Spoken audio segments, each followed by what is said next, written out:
படம் ஃபர்ஸ்ட் பாய் friend next. மகள் அக்ஷராவுக்கு அன்பு கட்டளையிட்ட சரிகா. கமல் சரிகா தம்பதியரோட இளைய மகளான அக்ஷரா தனுஷ் ஜோடியா பால்கி படத்துல அறிமுகமாறாங்க.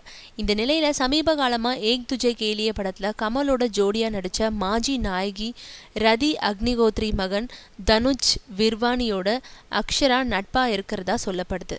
இதனால மகளோட திரை வாழ்க்கை பாதிக்கப்படலாம்னு அஞ்சும் சரிகா முதல்ல பட வேலைகளை கவனின்னு மகளுக்கு அறிவுரை வழங்கியிருக்கிறதா தகவல்கள் தெரிவிக்குது. பிரபல பாலிவுட் இயக்குனர் பால்கியோட இயக்கத்துல அமிதாப் மற்றும் தனுஷ் நடிக்கும் படத்தின் மூலமா திரையுலக வாழ்க்கையில அடியெடுத்து வைக்கிறாங்க. இதனால தாயின்ற முறையில மிகவும் சந்தோஷமா இருந்தாங்க சரிகா. மூத்த மகள் ஸ்ருதியை போலவே அக்ஷராவும் பெரும் வெற்றி பெறுவார்ன்ற நம்பிக்கையில இருந்தாங்க சரிகா. ஆனா அக்ஷராவோ தான் பாய் ஃப்ரெண்டோட தன்னோட பொண்ணான பொழுத கழிக்கிறாங்களாம். சரிகா தரும் அட்வைஸ்களை இந்த காதில் வாங்கி அந்த காதில் பறக்க விடுறாங்களாம்.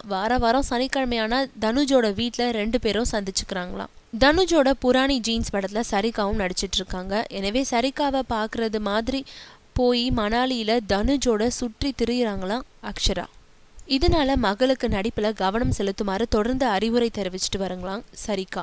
பால்கி, அமிதாப், தனுஷ் போன்ற நல்ல கூட்டணியில முதல் படம் அமைகிறது ரொம்பவும் அதிர்ஷ்டம். எனவே வாய்ப்பை நழுவ விட்டுடாதுன்னு சொல்லியிருக்காங்களாம் சரிகா.